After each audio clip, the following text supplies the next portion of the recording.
Croyez-vous que Dieu s'intéresse à vous? Certainement, j'en suis convaincu. J'en doute. Ça dépend de ce qu'on a comme idée de Dieu, mais il faut s'intéresser à soi d'abord, puis s'il y en a un qui existe, il va s'intéresser à nous.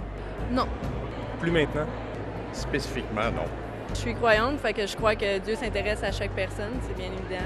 Bien, plus que je m'intéresse à la science, moins que je crois vraiment à l'au-delà. Si Dieu existe, il doit sûrement prendre les cas par cas. Je vois pas pourquoi il s'intéresserait à nous. Une fois nous ayant créés, il laisse l'homme libre. S'il existe.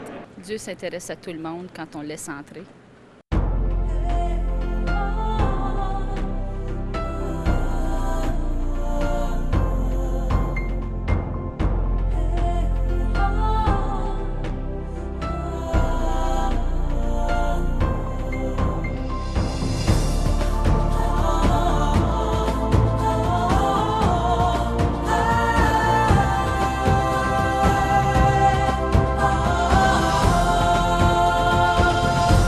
Mesdames, Messieurs, bonjour et re-bienvenue à l'émission L'heure de la bonne nouvelle. Dans le cadre de la série Découvrons-le, nous allons découvrir ensemble aujourd'hui celui pour qui tous sont importants. Et la Bible nous révèle que Dieu s'intéresse à tous les êtres humains. Et quand on entend les commentaires, comme on en a entendu, François, dans le Vox Pop, la plupart des gens qui sont presque convaincus que Dieu ne s'intéresse pas à eux, c'est quand même assez surprenant. Je trouve ça franchement dramatique, Jean-Pierre. Puis une des choses aussi que je trouve dommage, c'est on a entendu que la science, plus que quelqu'un croyait à la science, moins qu'il croyait en Dieu, lorsque au fond, il n'y a aucune contradiction. Généralement, ce sont des théories scientifiques qui mettent en doute et l'existence de Dieu et même la véracité de la parole de Dieu. Mais il n'y a jamais des faits prouvés qui contredisent ça et qui s'opposent à Dieu. D'ailleurs, Jean-Pierre, la plupart des grands scientifiques qui ont fait des grandes découvertes dans ce monde étaient pour la plupart des croyants. En tout cas, plusieurs. Et ce qui est intéressant, on dirait qu'aujourd'hui, c'est comme une qualité intellectuelle de mépriser la Bible, puis de dire que tous les gens qui croient ça, c'est une gang d'imbéciles, finalement. Et puis, ce que je trouve un peu bizarre, François, c'est que la plupart des gens qui méprisent ou qui critiquent la Bible, sinon la majorité, n'ont jamais même ouvert pour la lire. Et s'ils faisaient juste l'effort d'ouvrir la Bible sérieusement et de lire ce livre-là, ils se rendraient compte très rapidement que ce n'est pas un livre d'homme, c'est vraiment le livre de Dieu. Alors, on vous invite justement à le lire, à lire la Bible. Et aussi, j'aimerais justement, parce que pour nous, la Bible est tellement importante qu'on a une chronique qui s'appelle « La Bible répond ». Et à cette chronique, François va répondre, selon la Bible, est-ce que vraiment Jésus s'intéresse à nous ou enfin, pour qui Jésus est-il venu? Et ne manquez pas le témoignage aujourd'hui de Mme Nicole Caron. Au message de la parole de Dieu, Jean-Pierre va nous aider à découvrir Jésus, comment il s'intéresse particulièrement à des personnes. Et aussi, Sophie Arbour va venir nous interpréter un chant à propos. Donc, ensemble, découvrons-le.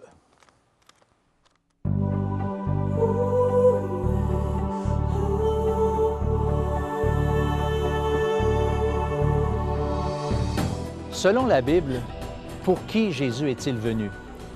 Généralement, les gens religieux, les gens qui se tiennent dans les églises, se considèrent comme du bon monde et généralement aussi d'excellents candidats pour le ciel. D'autre part, ceux dont la vie est plutôt caractérisée par une certaine forme d'immoralité se sentent indignes de Dieu. Eh bien, selon la Bible, ces derniers ont raison. Le Seigneur Jésus nous a laissé une histoire intéressante de deux hommes qui ont monté au temple pour prier. L'un de ces deux était un homme religieux avec une vie morale exemplaire. Le deuxième, un publicain, nous dit le texte, un collecteur d'impôts, un homme dont la vie morale était très discutable. Ce dernier, nous rapporte l'histoire, a confessé à Dieu son indignité et le texte nous dit qu'il a été pardonné plutôt que l'autre, non pas l'autre qui, lui, se targuait plutôt d'être un homme bien. Eh bien, l'histoire ou la morale de cette histoire, l'enseignement qui doit être compris de cette histoire, c'est simplement que nous devons, qui que nous soyons, reconnaître notre parfaite indignité devant Dieu. Et la Bible dit que c'est pour ces gens-là que Jésus est venu. Écoutez le texte qui suit.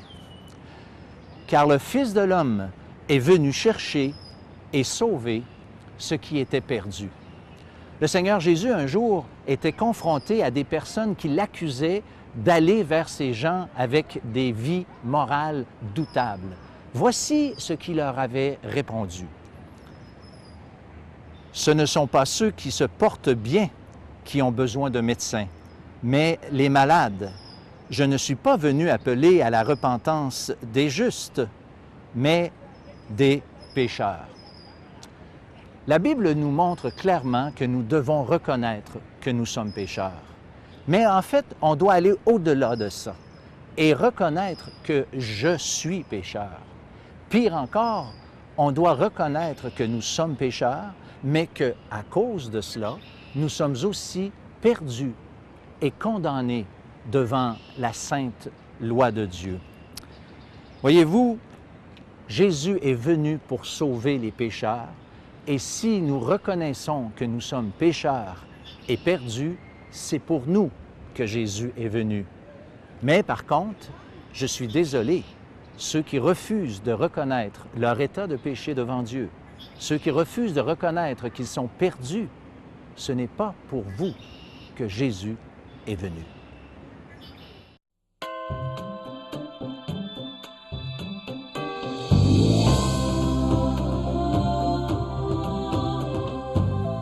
Il y a 31 ans dans ma vie, je n'étais pas en quête spirituelle, je ne cherchais pas Dieu. J'avais été enseignée d'une façon qu'on devait faire des choses pour Dieu pour être accepté. Machinalement, je faisais ces choses-là sans me poser aucune question. Jusqu'à un certain moment donné, un de mes frères est arrivé, une vie transformée. Alors je me suis dit sûrement que celui qui l'a transformé, je ne le connais pas parce que même si je n'avais pas besoin de transformation dans ma vie, je me suis dit, il m'a attiré à vouloir le connaître, cette personne qui avait transformé mon frère. Alors mon frère a commencé à nous prêcher l'Évangile, tout ça. À un certain moment, je dis toujours à un moment donné, mais à un certain moment, il y a eu une réunion d'évangélisation chez mon frère et le Seigneur m'a amené là. C'est moi qui me suis invitée moi-même, personne ne m'avait invitée, donc c'est le Seigneur qui m'a invitée. Et ce soir-là, la personne qui prêchait la parole parlait de choses nouvelles, un enseignement nouveau. Elle disait que pour voir le royaume de Dieu, il fallait naître de nouveau. Ce que j'avais jamais entendu, c'était la première fois que j'entendais ces paroles-là. Alors je me suis dit, ouais, je veux le voir, le royaume de Dieu, moi. Et ce soir-là, le pasteur a fait un appel et j'ai répondu à cet appel, comme de quoi que je voulais naître de nouveau puis voir le royaume de Dieu. Et à partir de ce moment-là, j'ai changé d'assemblée. J'ai commencé à entendre des enseignements sur le Père, sur le Fils, sur le Saint-Esprit. Toutes ces choses-là étaient nouvelles pour moi. J'avais déjà entendu là, dans une autre assemblée, mais là, ça devenait comme vivant. Puis même, je voyais des personnes autour de moi qui, leur vie était changée, transformée. Donc, Dieu n'était pas, en fin de compte, si loin de moi que je pensais. Mais en même temps, les enseignements que je recevais faisaient que ma vie n'était pas tout à fait conforme avec ce que j'entendais. Et là, j'ai commencé à douter. Parce que le soir où j'avais dit que je voulais naître de nouveau, c'est sûr que j'étais sauvée. J'ai cru que Jésus était mon sauveur sur la croix. Et c'est à partir de ce moment-là que je crois que l'œuvre de Dieu a commencé dans ma vie pour m'amener toujours à croire ce que Jésus avait fait pour moi. Et à travers ces enseignements-là que je recevais, ma vie n'était plus en conformité avec ce que Dieu disait. Alors j'ai commencé à douter. Est-ce que j'étais vraiment un enfant de Dieu? Est-ce que j'étais vraiment sauvée? Est-ce que j'avais la vie éternelle? Est-ce que j'avais cette connaissance de Dieu-là? Et à un certain moment, je me suis mis en prière. J'étais en prière, en train partager mon âme à Dieu, lui dire que ce que j'entendais, c'était beau, mais que ce que je vivais, c'était pas tout à fait la même chose. Et je lui ai demandé pourquoi une telle personne que je connaissais était si généreuse et que moi, je priais, mais je priais pour mon mari, je priais pour mes enfants. Et tout était centré autour de moi, mais je ne savais pas vraiment pourquoi. Et c'est là qu'il m'a donné la conscience que j'étais égoïste. Et quand j'ai vu ce péché-là qui m'habitait, moi qui croyais qu'il était une bonne personne, qui n'avait pas rien à me reprocher. En fin de compte, ce que je vivais, c'était que tout était centré sur moi, rien n'était centré sur la personne de Dieu. Et là, j'ai vu ma perdition. J'ai vu que le péché me séparait de Dieu pour l'éternité. Et c'est là que j'ai tombé effondrée en pleurs. Et j'ai dit, je suis plus capable de me relever devant toi. Seigneur, tu es un Dieu pur et le péché m'habite.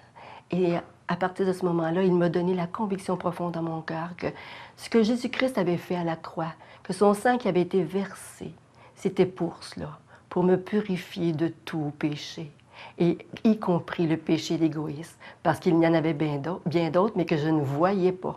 Et le Saint-Esprit est venu faire la lumière sur, me rendre consciente de ce péché, du péché qui nous séparait de Dieu.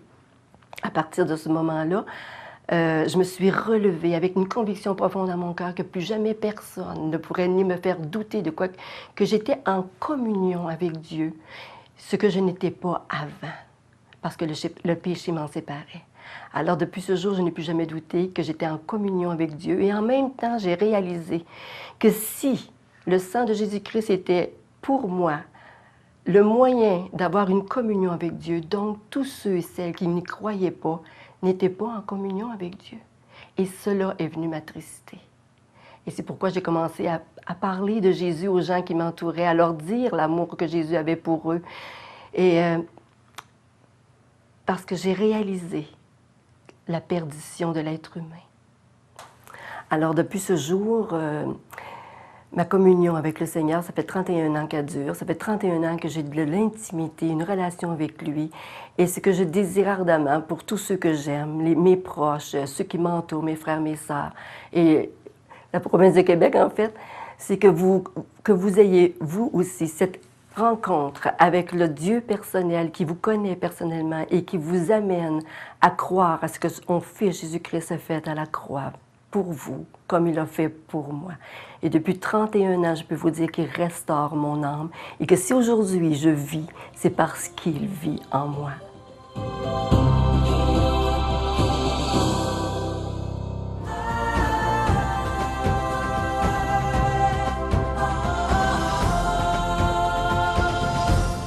Eh bien, aujourd'hui, à l'heure de la bonne nouvelle, nous allons découvrir ensemble celui pour qui tous sont importants. Et pour ce faire, nous allons nous inspirer d'une petite histoire qui nous est racontée dans l'Évangile selon Jean, chapitre 4. C'est la rencontre de Jésus avec cette femme samaritaine. Et si vous voulez, pour ce faire, on va se situer un peu géographiquement parce que cette histoire se situe à un endroit où c'était pas tout à fait normal qu'un Juif se retrouve là. Voici pourquoi. Si on prend la carte, on réalise qu'à l'époque, Israël était divisé en 3 grandes parties. Finalement, il y avait ici, dans le sud, la Judée, il y avait tout au nord la Galilée, et entre les deux, il y avait la Samarie. La Samarie, c'était un endroit où tout bon Juif n'aimait pas se retrouver, et même les Samaritains n'aimaient pas non plus retrouver des Juifs sur leur territoire. Il faut se rappeler qu'à une certaine époque, un des rois d'Assyrie qui avait envahi Israël avait repeuplé ce territoire avec des gens des nations de l'extérieur et ça avait été mélangé avec les Juifs. Finalement, ça avait donné une nation qui n'était plus vraiment pure, c'était plus des Juifs purs. Et pour les Juifs de la Judée ou encore de la Galilée, c'était pas tout à fait des gens à côtoyer. Il y avait un antagonisme, si vous voulez, entre les Samaritains et les Juifs.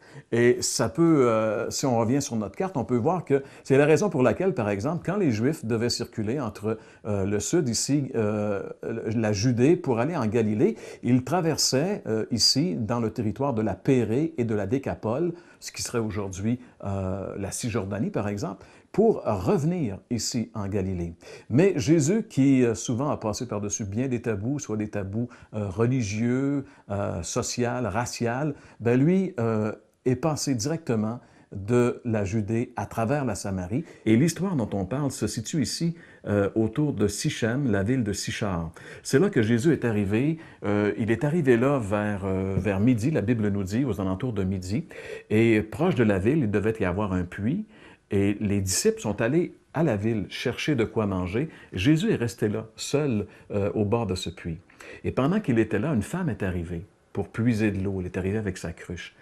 Et Jésus a fait quelque chose d'assez spécial. Il lui a dit, « Donne-moi de l'eau à boire. » Et la femme était tellement surprise qu'elle lui demande cela, qu'elle s'est exclamée, on peut lire ensemble d'ailleurs ce verset dans Jean chapitre 4, le verset 9, « La Samaritaine s'exclama, « Comment, tu es juif, et tu me demandes à boire, à moi qui suis Samaritaine? » Comme on vient de le voir, c'était très surprenant que Jésus, un juif, s'adresse à une Samaritaine, d'autant plus à une femme.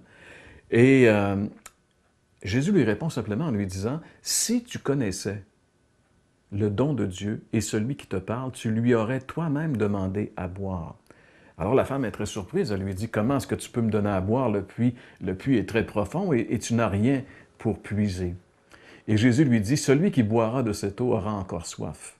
Mais celui qui boira de l'eau que je lui donnerai n'aura plus jamais soif, et l'eau que je lui donnerai jaillira jusque dans la vie éternelle. » Alors cette femme, devant cette parole, bien sûr, réalise qu'il existe autre chose que l'eau pour assouvir cette soif qu'elle a à l'intérieur d'elle. Et elle dit à Jésus, « Je veux cette eau. » Alors Jésus lui pose une drôle de question à ce stade-ci. Il lui dit, « OK, va chercher ton mari et reviens. » Et la femme lui dit, « Je ne suis pas mariée. » Alors Jésus lui dit, « C'est vrai que tu n'es pas mariée. Tu as eu 5 maris et l'homme avec lequel tu vis maintenant n'est pas ton mari. » Jésus est en train de dévoiler son péché. Il est en train de dévoiler ce avec quoi elle a de la difficulté. Ce n'est pas par hasard qu'elle vient puiser à midi. Jamais personne va puiser de l'eau à midi en Orient. Si elle vient là, c'est parce qu'elle est mal vue de la population. Elle ne vit pas correctement. Et ça l'a intrigué que Jésus, ne la connaissant pas, ait pu lui révéler sa vie. Et elle dit, « Je vois que tu es un prophète. » Alors, elle lui pose une question. Depuis longtemps, il y a une question qui l'interroge. Elle lui dit, « Nos ancêtres nous ont dit que c'est ici qu'il fallait adorer, et vous, les Juifs, vous dites que c'est à Jérusalem. Où faut-il adorer, finalement? » C'était sa question. Et Jésus va lui révéler que ce n'est plus ni à Sichem, ni à Jérusalem qu'il faut adorer, mais les vrais adorateurs adoreront Dieu en esprit et en vérité, c'est-à-dire une adoration qui ne sera pas liée à un endroit physique, un endroit géographique.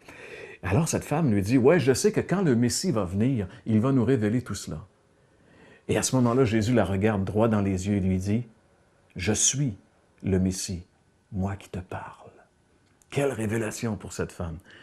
Elle est tellement bouleversée que la Bible dit qu'à ce moment-là, elle laisse sa cruche et elle part à course dans le village de Sichem pour répandre cette nouvelle. Et qu'est-ce qu'elle dit? J'aimerais qu'on lise ensemble ici son message dans Jean chapitre 4, versets 28-29. « Alors la femme laissa sa cruche, se rendit à la ville et se mit à dire autour d'elle, « Venez voir un homme qui m'a dit tout ce que j'ai fait. Si c'était le Christ. » Si c'était le Christ. J'aimerais juste vous dire ici que Jésus sait parfaitement tout ce que vous avez fait. Jésus sait tout ce que vous avez dit, tout ce que vous avez pensé. Il n'y a rien de caché aux yeux de Jésus de ce que nous sommes. Et malgré tout cela, c'est ça qui est merveilleux, malgré qu'il sait tout ce qu'on a fait, malgré qu'il sait tout ce qu'on a dit, comme il savait tout ce que cette femme avait vécu, il ne veut pas nous condamner, il ne veut pas nous juger, il veut simplement nous sauver, nous pardonner et nous donner une nouvelle vie. C'est d'ailleurs la raison pour laquelle il est venu. Lisons ensemble dans Jean chapitre 3, le verset 17. Il est dit ici, « Dieu a envoyé son Fils dans le monde, non pas pour condamner le monde, mais pour qu'il soit sauvé par lui. » Savez-vous que qui que vous soyez, qui que nous soyons, quoi que ce soit que nous ayons fait, Dieu nous aime et veut nous donner la vie éternelle, veut nous donner le pardon de nos péchés et une nouvelle vie. C'est ce qui s'est passé avec cette femme. Un petit peu plus loin dans l'histoire, il est dit qu'elle a répandu au village tout ce qu'elle avait entendu de Jésus, et il nous est dit que tous les gens du village sont venus entendre Jésus. Et les gens ont dit, à un moment donné, un petit peu plus loin, les gens ont dit, « On croit en lui, pas parce que tu nous as dit ces choses, mais parce que nous l'avons nous-mêmes entendu, et nous savons qu'il est vraiment le Sauveur, le Fils de Dieu. » Rien de tel qu'une relation personnelle avec le Fils de Dieu. C'est ce que ces gens-là ont expérimenté suite à la rencontre de Jésus avec ces Samaritains. Vous savez, parce que pour Jésus, tous sont importants. Peut-être qu'on vous a mis à part très souvent dans votre vie, peut-être que même à vos yeux, vous pensez que vous n'avez aucune importance, mais laissez-moi vous dire que pour Jésus, vous avez du prix. Pour Jésus, vous êtes important. Il vous aime comme il aimait cette femme, comme il avait un rendez-vous avec cette femme, comme il a passé par-dessus bien des tabous pour aller rejoindre cette femme ce jour-là à Sichem, en Samarie. Et aujourd'hui, Jésus aimerait vous rencontrer. Jésus aimerait établir une relation avec vous. C'est possible. Tout ce que vous avez à faire, peut-être vous dites, oui, j'aimerais ça avoir une relation avec Jésus, mais comment est-ce que ça peut être possible? Jésus est au ciel, moi je suis sur la terre. Bien, c'est par la foi qu'on peut établir cette relation. Si vous reconnaissez maintenant que vous êtes un pécheur, que vous avez manqué, comme cette femme, Jésus a mis le doigt sur le péché dans sa vie. Il y a du péché dans votre vie.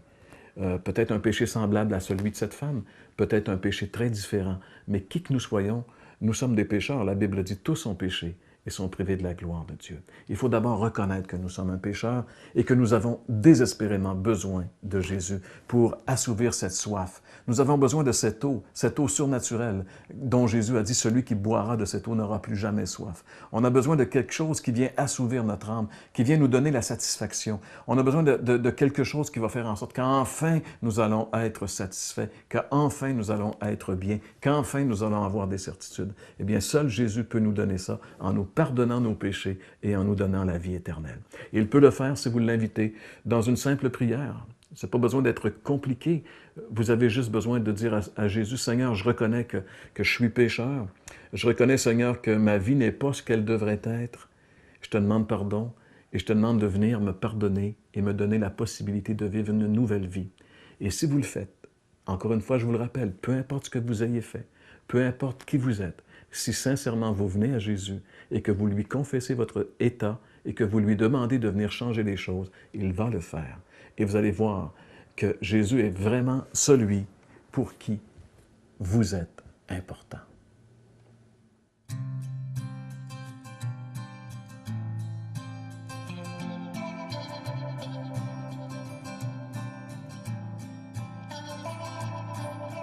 Je n'ai pas vu venir les vents contraires qui ont tous balayé mes rêves de carrière.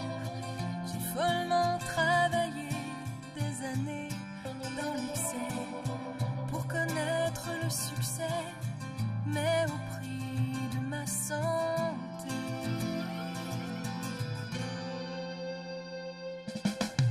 Je n'ai pas vu venir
Merci beaucoup, Sophie Arbour, pour ce chant qui nous rappelle justement cette vérité importante que finalement, c'est Jésus qui peut faire la différence dans notre vie. Et ce que la Bible nous a révélé aujourd'hui, finalement, c'est celui pour qui tous sont importants. Peut-être que durant votre vie, on vous a traité de n'importe quoi et finalement, vous avez fini par croire que vous étiez rien. Il y a beaucoup de gens qui sont maltraités comme ça. Peut-être que vous êtes une de ces personnes-là. Mais j'aimerais vous dire aujourd'hui que la Bible dit que non, vous n'êtes pas rien. Vous avez de l'importance. Tellement que le Fils unique de Dieu a quitté le ciel. Il a quitté le trône de gloire où il était adoré par des millions d'anges, où il était dans la félicité, pour venir ici-bas sur cette terre, venir se faire rejeter, se faire crucifier. On a mis des clous dans ses mains et dans ses pieds, une couronne d'épines sur sa tête. Il a accepté cela parce qu'il vous aime et parce qu'il savait que s'il ne passait pas par là, vous n'auriez aucune espérance d'avoir la vie éternelle. Mais il l'a fait pour vous parce que vous avez du prix à ses yeux. Réalisez aujourd'hui que vous avez du prix aux yeux de Dieu et venez à Jésus tel que vous êtes. Et recevez-le comme votre Sauveur et Seigneur, et vous allez voir qu'il va donner un sens tout nouveau à votre vie. François, merci d'avoir été avec nous à l'émission L'heure de la bonne nouvelle aujourd'hui. Et dans les quelques secondes qui restent à l'émission, j'aimerais vous rappeler que vous pouvez nous écrire. Vous allez voir, il y a une adresse qui va apparaître dans un petit instant. N'hésitez pas à nous écrire. Nous sommes d'ailleurs très heureux de tout courrier que nous avons reçu jusqu'à maintenant, depuis le début de la série. Et nous vous invitons à prendre l'adresse et à nous écrire. Alors voilà, c'est tout le temps qui était à notre disposition pour cette semaine. Nous vous convions à être des nôtres la semaine prochaine pour une autre émission de l'heure de la bonne nouvelle. L'heure de la bonne nouvelle tient à remercier le manoir Brickey.